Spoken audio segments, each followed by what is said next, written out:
Hati ang pananaw ng ilang kongresista sa panukalang batas kontra political dynasty na muling inihain ng Makabayan Black sa Kamara.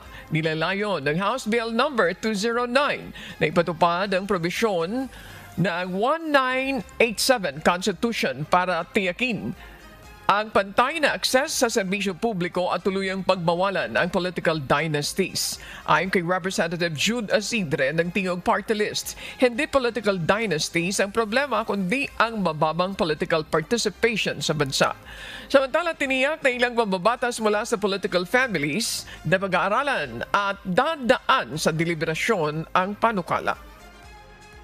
If we are able to encourage political competition within parties, make sure na merong kaukulang parusa sa pagpapalit ng partido at sa pagpapalakas pa ng ating mga partido bilang vehicles for political participation, hindi hun magiging issue ang political dynasties. I think, for me, political dynasties are not the problem but rather symptomatic of the problem we have. Ang problema ho talaga natin is political participation. Hataw Balita ngayon!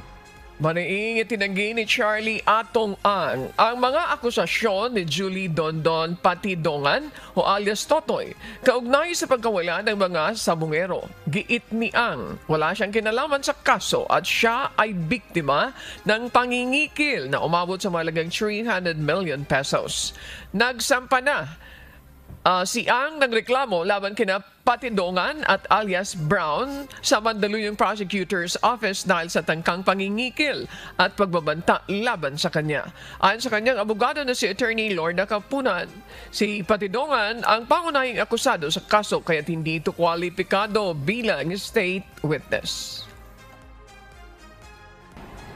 Isa-isa tinatawagan nila, hiningan nila na pera. Sa akin, ang sinabi sa akin ni Brown, para maayos daw yan, bigyan ko ng 300 million. Kaya namura ko, doon nagsimula.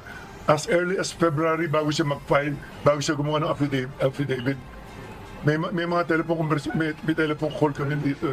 Actually, mapapatunayan ko sa inyo yan in the future. Depende sa kaso kasi, na talagang sila ang nakikiusap talaga na nag-extort talaga.